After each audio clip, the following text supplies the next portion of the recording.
Бүгүн биз убакытты бир аз алдыга бурабыз, бир кыйла жылдырабыз. Кайерге барабыз? Дүйнө жүзүндөгү акыркы күнүбүзгө барабыз. Сен өлүм алдындасың, досум.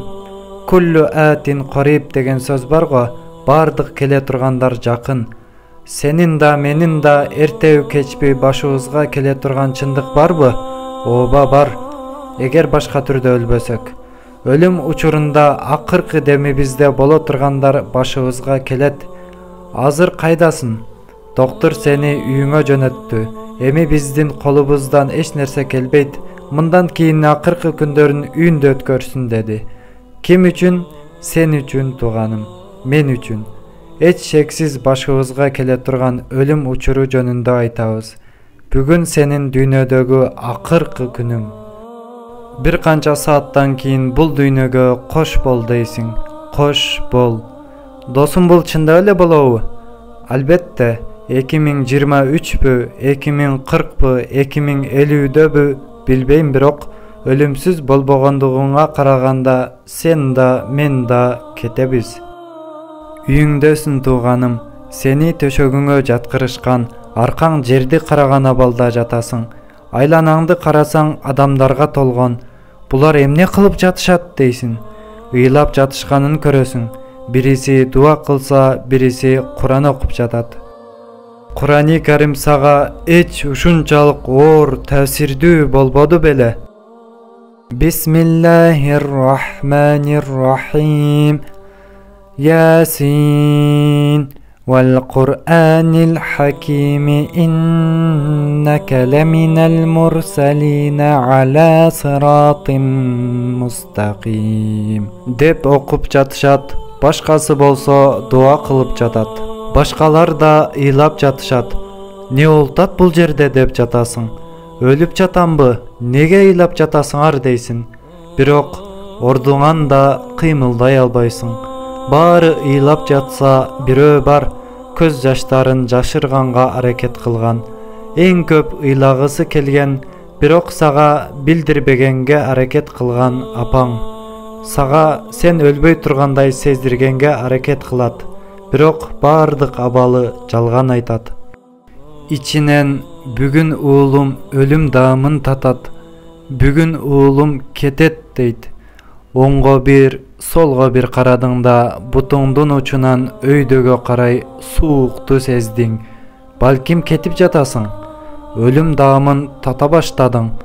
Бир аздан кийин ыйманыңды алуу үчүн шайтан кол салат. Коркпо, тууган. Кандай жашаган болсоң, ошондой өлөсүң. Балким бул сөз сени коркутту. Кана эми кандай жашасам, ошондой өлбөсөм, себеби жакшы жашабадым дейсиң. Баары бүттү. Айрылуу убактысы келди. Курандар окулуп жатат, адамдар ыйлап жатат. Апаң билдирбегенге аракет кылып жатса да, сен түшүндүң. Азыр сен жөнүңдө айтып жатам, тууганым. Эгер башка түрдүү өлбөсөк. Өлүм учурубуз, ооруканадагы акыркы күнүбүз, үйдө акыркы күнүбүз болот. Ал учурда иманың менен өлөсүңбү, имансызбы? Түбөлүк бейишке киресиңби же түбөлүк тозоккобу? Бир канча саат ичинде мунун чечими чыгат. Эмне болосун билесиңби? Ичиң өкүнүч оту менен жанат. Кана эми жаштыгымды бузбаганымда дейсиң.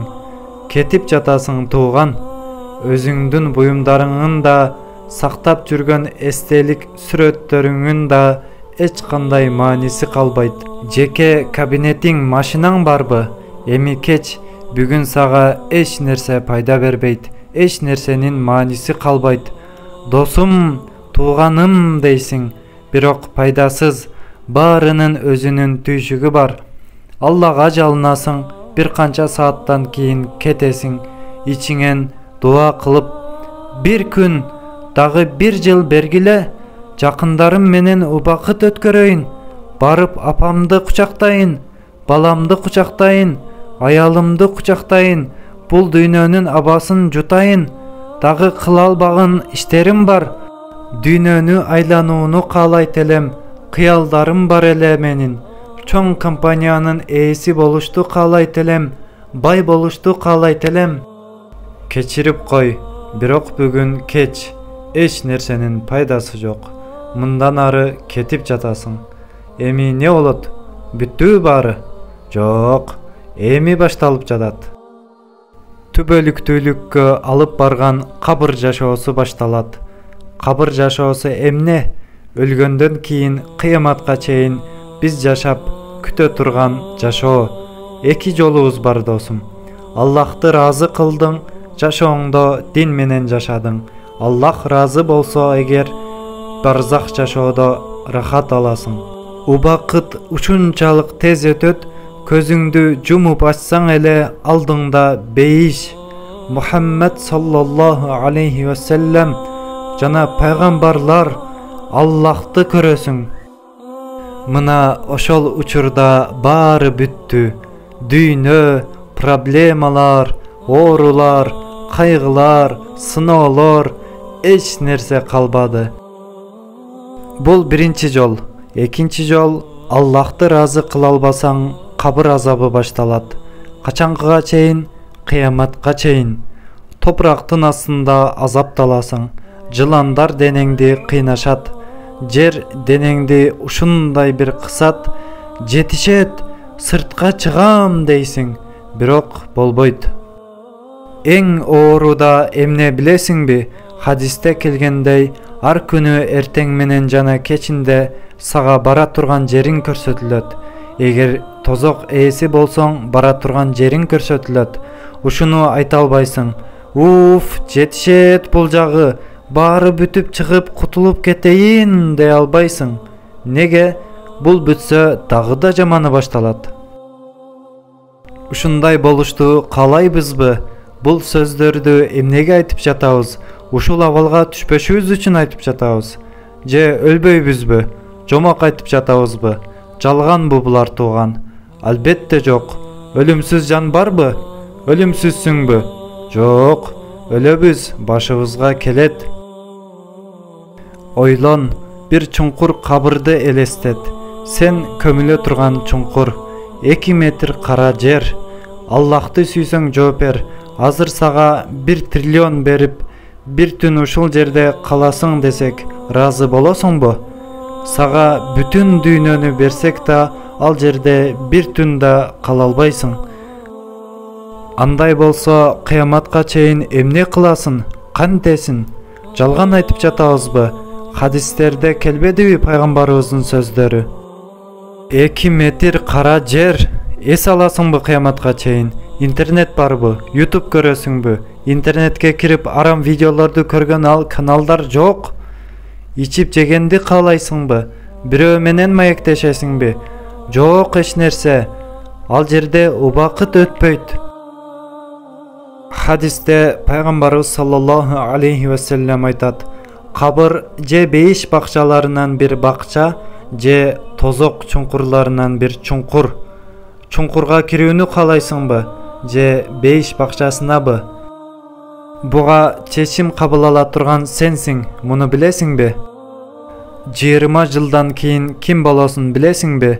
Сен көргөн фильмдериңдин жана окуган китептериңдин топтому болосуң.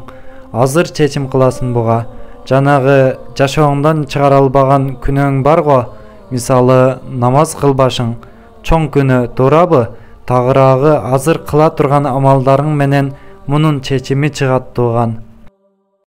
Мунун чечимин сен чыгарасың. Ойлон, кабырдагы биринчи күнүңдү, биринчи түнүңдү ойлон. Өкүнбөйсүңбү? Ыйлабайсыңбы? Албетте ыйлайсың, кайгырасың, өкүнөсүң. Бирок булар пайда береби? Не oldu?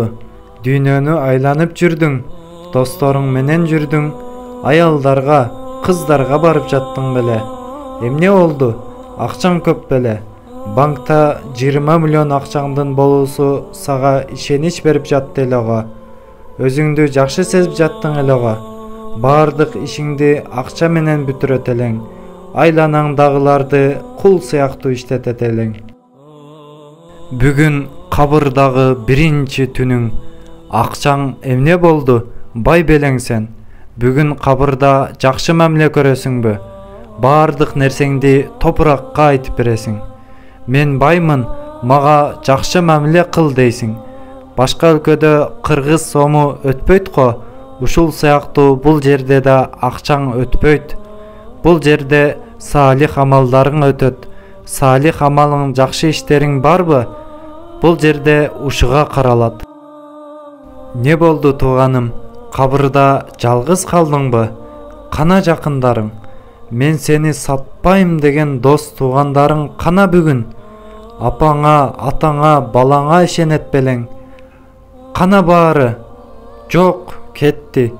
Жада калса үстүңө топурак ташташты. Топурак салып олтуруп үстүңдө бир дөң топурак пайда болду. Сени куткара турган досторуң кайда? Эч ким жок. Баары кетет. Имам Куран окуду, баян кылды. Адамдар чекеден кетишет. Бир эле адам калды. Ким? Апаң. Бирок апаң да аркасын карап кетет. Баары кетсе да сен кетпе, апа. Каякка баратасыңар? Мени жыландарга, топурактын астына, кап-кара жерге таштап кетесиңерби? Мен жада калса бөлмөдө жалгыз кала албайм го. Бул жерде кыяматка чейин эмне кылам? Кантем? Дейсиң. Апа дейсиң, бирок укпайт, пайда жок. Сени бир гана ким угат билесиңби? Аллах угат. Бир гана Аллах жардам бере алат. Бирок Аллах менен да мамилең жакшы эмес. Эми Алладан суранасыңбы? Аллахым, мен келдим дейсиңби? Не болду? Ишиң түштүбү? Дүйнөдө Аллахым дебейт элең, каалаганыңды кылат элең, аялдарга, кыздарга карайт элең, зынаны кылат элең, азан угат элең, бирок намазың жок. Имам хайя аля солах дейт эле, бирок кайдыгер элең. Неге? Дагыда маанилүү иштериң бар болчу. Андай болсо сени ошол иштериң куткарсын бүгүн. Бардык нерсең жардам бербей, эми Аллага кайрылып жатасыңбы? Сенин бардык нерсең бар учурда Аллага кайрылбай, ошол нерселериңди жоготконуңда Аллага кайрылып жатасыңбы? Эми ишиң түштүбү? Кызык, бул кайрылууңду, ниетиңди кабыл кылабы? Мен биле албайм. Бирок туугандар, мен силерге ачууланбайм. Силерге буларды айтуумдун себеби нәфсиңерге кыйкырып жатам. Ойгонолу деп жатам. Нәфсибизди ойготолу деп жатам. Азыр ойгонсок пайдасы тиет. Бирок өлгөндөн кийинки тообабыз канчалык кабыл болот? Силерге жомок айтып же жалган сүйлөбөй элем. Куранды ач, хадистерди ач, оку. Бир гана максатыбыз келечекте боло турган нерсени бир аз аркага алып, сактык чараларын көрүшүбүз. Суракка даярсыңбы тууганым? Дуа кылалыбы? О Аллах, Азраил алейхиссаламды жөнөт. Бул тууганыбыз даяр. Азыр өлсөң сурагың кандай болот? Ойлон. Амин дейлиби бул тууганыбыздын жанын ал деп. Ойлон бир аз, ойлон. Кылган күнөөлөрүңдү ойлон. Бир аз убакыт жетпедиби? Бир канча саат керекпи? Мурдагы жашообуз таза эмес, бирок тооба эшиги ачык. Аллах тообамды кабыл кылат, күнөөлөрүмдү кечирет деп өзгөрсөң болот. Бир Аллахтын салих кулу мындай деген: ушул кабырлардын тынч болгонуна карабагыла, ичиндеги азап чеккендердин кыйкырыктарын укканыңарда эч качан өлүгүңөрдү жерге көмбөйт элеңер. Азаптар, кыйкырыктар бар ал жерде, миллиондогон адамдар көмүлгөн. Дүйнөдө машинаң бар эле, эсиңдеби? Минет элең, жыргайт элең, үстүн ачып эркиндикти сезет элең. Бүгүн бардык эркиндигиң алынып, жердин астына көмүлдүң. Машинаң бар эле, азыр болсо жаназа машинасындасың. Кийимдериң бар эле, эсиңдеби? Жууганда өтө кылдаттык менен үтүктөгөндө абайлап үтүктөгөн, жакшы көргөн кийимдериң бар эле. Баарын алышып башкаларга беришти. Сага болсо бир ак кепин кийгизишти. Жаңы кийимиң ушул деп. Балким дүйнөдө мен муктаж эмесмин дейт элең. Хиджабты не кылам кийип дейт элең. Эжем, карындашым, бирок бүгүн кааласаң да, каалабасаң да кепинге оролосуң. Эсиңдеби тууганым? Хан сарайдай үйүң бар эле. Кел тууган, 2 метрлик кара жер, кыяматка чейин каласың. 2 метрлик кара жерде жылдарың өтөт. Кана кир жаңы үйүңө. Кыяматка чейин ушул жерде болосуң. Не болду? Арстан сыяктуу жүрчелең ар кандай клубтарда. Досторуңа айтат элең кылган күнөөлөрүңдү, зынааларыңды. Не болду, падыша? Падышалык бүттүбү? Туугандар, бардык нерсени колубуздан алышат. Өмүрүңдүн акырына чейин байлык топтойсуң, мал-мүлк топтойсуң. Аны алдым, муну алдым дейсиң. Кийин бардык мал-мүлкүңдү бул дүйнөдө калтырып, куру кол менен Аллахтын алдына барасың. Эч ойлонбодуңбу? Эч бир күн өлүшүң оюңа келбедиби? Дүйнө жаратылгандан бери 100 миллиардтан көп адам өлгөн. Эч ойлонбодуңбу бир күн мен да өлөм деп? Бир күн Аллах жанымды алат деп? 100 миллиард адам өлгөн. Кезек сага да келерин ойлонбодуңбу? Шайтан барго, акылыңа салат беле муну. Жаман эмессин, жаман ниеттүү бири эмессин. Бирок шайтан алдап жатат, туурабы? Аллахты сүйөсүн, анда эмнеге айтканын кылбайсың? Себеби шайтан бар тууганым. Келесо акмак кылып бизди алдайт. Бул сыноо күрөш досум. Жеңип чыгабызбы? Не болот? Ушул сыноо үчүн бул дүйнөдөбүз. Демек жаман эмеспиз туугандар. Кайдыгерлик эң жаман оорубуз. Хайя але солах деп Аллага чакырса барбай жатабыз. Бул кандай эрк? Бүтүн ааламды кудурети, улуулугу менен жаратып, 1 секундда бейкапар болбогон Аллах турса, бир инсан кантип эле мен намазга барбайм дей алат? Өзүңдү башкача сезип кеттиң, туурабы? Чындап эле мен неге андай кылдым деп. Балакатка жеткенден баштап намаз окуган эмес болсок, таналалы муну. Чындап ушундай беле? Ооба, шайтан бизди алдаптыр тууганым. Ойгонушубуз керек. Убактым жок, ишим туура келбейт. Ишим окуум, убактым туура келсе чындап окуйм дейсиң. Тууганым, сен дем алыш күндөрү да 5 убакыт окубайт элең. Бул жагы кандай болуп калды? Пайгамбарыбыз саллаллаху алейхи ва саллям жана сахабалар согушта намазды таштап коюшат беле? Жада калса согуш учурунда да намаз окушат эле.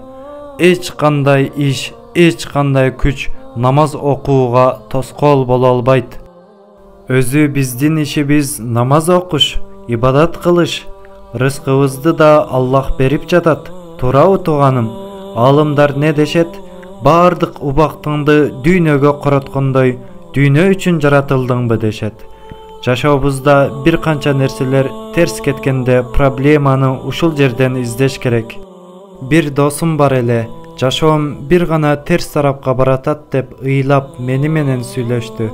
Эмнени билсем баарын айтып бердим.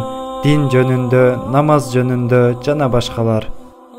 Бир тараптан угуп, бир тараптан ыйлап жатат. Маселеси ушул. Эмне кылсам да бардык нерседе проблемалар. Айттым.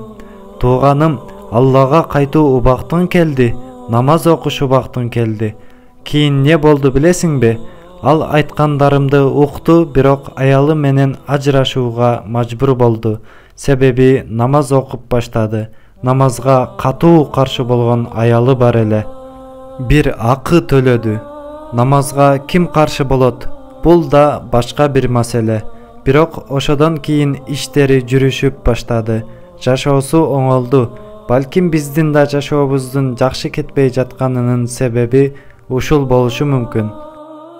Бирок бизде мен жакшы адаммын, бирок намаз окубайм деген ой жашайт.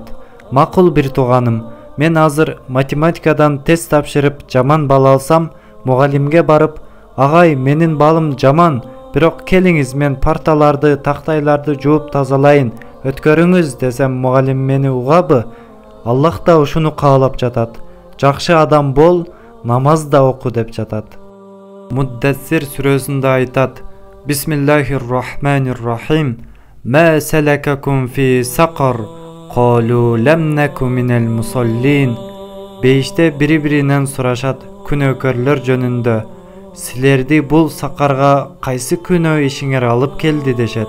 Алар: биз намаз окугандардан эмес элек деп жооп беришет. Бир адам намазын баштоосу үчүн бир гана ушул жетиштүү. Көздөрүн жумуп, жакындарын көз алдына келтирсин.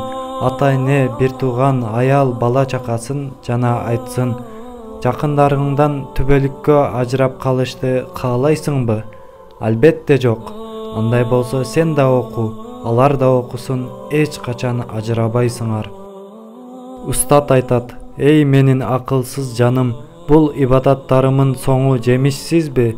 Башкача айтканда, намаз окуп жатабыз го, мунун бир натыйжасы жокпу? Анын баасы ушунчалык төмөнбү сени зериктиргидей? Эгер сага бирөө акча берсе, кечке чейин сени иштетет, туурабы? 100 000 сом берем айына десе, охо, айлык жакшы. Эмне кылат, сени күнүнө 12 саат иштетет. Бирок Раббиң 12 саат эмес, 1 саат эле бер, намаз оку деп жатат. Эмне берет сага? 3 000би, 5 000би? Түбөлүктүү бейиш берем деп жатат. Адамга макул деп Аллага жок десек, нанкөр болбойбузбу тууганым? Сен туулгандан бери миллиондогон жакшылык берген Аллах рызкыңы, көз кулак баарын берди го. Бармактарыңды кыймылдатууң бардыгын берди. Миллиондогон белектерди албадыңбы? Апаң да Алланын белеги. Ушунча белек алып туруп, бир рахмат айта албайсыңбы? Буюмуң жерге түштү дейли. Бирөө көрүп калып сага алып келсе эмне дейсиң? Чоң рахмат дейсиң. Кичине нерсеге рахмат айтасың. Бизге бул ааламды берген Аллага ыраазычылык болгон намазды окуй албасак нанкөрдүк эмеспи? Оор нерсе эмес намазды баштоо. Эмне болот, эмне бүтөт дебе, анчалык чоң нерсе эмес го. Күндө жарым саатың намазга кетсе, сонун болбойбу сага да? Айланаңдагы намаз окуган 40 адамдан ушуну сурап көрчү. Намаз окуй электен мурда сонун жашооң бар эле. Окуп баштагандан кийин деле ошол жашооң бар. Мурдагы үчүн жакшы беле же азыркы жашооң жакшыбы? Намаз баштаганыңа өкүнөсүңбү деп сурачы. Бирөөсү эле ооба өкүнөм десе, анда сен да баштабай эле кой. Бирок ишен, бардыгы ушинтип жооп берет. Тууганым, намаз окуган жашоону башкача элестетет элем. Бирок жыргалда жашоо үчүн бир гана намаз жетиштүү. Чындыгында аябай бактылуумун, тынчмын, көңүлүм ток деп жооп берет. Сен башкачасың досум. Сен күнөө кылган кезде өкүнөсүң. Бир кызга караганда, жаман видеолор көргөн кезде өкүнөсүң. Сен өзгөчөсүң. Досторуң келип, кел кечинде бир жыргайлы, кел досум дешсе, ичишсе, чегишсе, оюн күлкү кылып жатышса, сенин тынчың кетип сыгыласың. Ичкенде да өкүнөсүң, пушайман болосуң. Сен башкачасың. Сенин жүрөгүңө мөр басылбаптыр. Сен эч качан дүйнөгө берилип кетпей жатасың. Сен аларга толук кошулбай, же 5 убак намазды окуй албай жатасың. Бирок бил, ал ичиңдеги пушаймандыктар сенин ыйманың. Эгер эч кандай өкүнбөй жатсаң, анда бул коркунучтуу. Аллага сөз берели. Бисмиллах деп саждага баш коелу. Аллахым, мен келдим. Менин ниетим түз. Аллахым, сага сажда кылгым келет. Я Раббим деп бисмиллах дейли баштайлы. Намаз баштоого чечим кылган кезде адамдын оюна ар нерсе келет. Андай болсочу, мындай болсочу, окуум бар, ишим бар, баштап кайра таштап койсомчу, дайыр эмесмин, үйлөнгөндөн кийин баштасамчы деген ойлор. Тууганым, колуңу көтөр. Бул ойлорду колуңдун арты менен түртүп сал. Кана Аллаху Акбар. Аллахым, мен келдим, алдыңдамын. канчалык күнөөлөрүм болсо дагы, канчалаган каталарым бар болсо дагы, сенден башка барар бир эшигим жок. Акыры мен сага келдим Аллахым дейли. Бир аябай оор сөз бар, аябай оор сөз. Ошону да эскерели. Сени намазга алып бара албаган ыйман бейишке кантип алып барсын тууганым?